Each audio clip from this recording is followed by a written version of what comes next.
ও মেরে দোস্ত, নামাজ আল্লাহ আমাদেরকে এরকম একটা জিনিস দিছেন যেটা ডেলি 5 বার আল্লাহ ডাকে।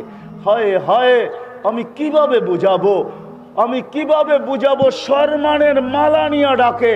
মা বোনরা জায়নামাজে পা দিতে দেরি, আল্লাহ সম্মানের মালা পড়াইতে দেরি করে না। পুরুষ মসজিদে পা দিতে দেরি, সম্মানের মালা পড়াইতে দেরি করে না।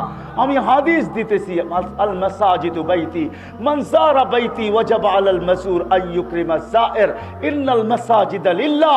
কোরআন বলতেছে মসজিদ আল্লাহ, আল্লাহ বলতেছে মসজিদ আমার ঘর। আমার ঘরে পা দিতে দেখি, তোকে আমি সম্মানের মালা পড়াইতে দেরি করি না। মালা পড়ায় দিই আমি সম্মানের, শুধু মালা পড়াই না, কুদরতি হাত বিছায়, পাও বিছায়া দেই। আস-সাজিদু ইয়াসজুদু আলা কাদামাইর রহমান। তুই আমার কুদরতি পায়ে মাথা রেখা দেস, তুই সেজদায় যাইতে দেরি, যদিও সব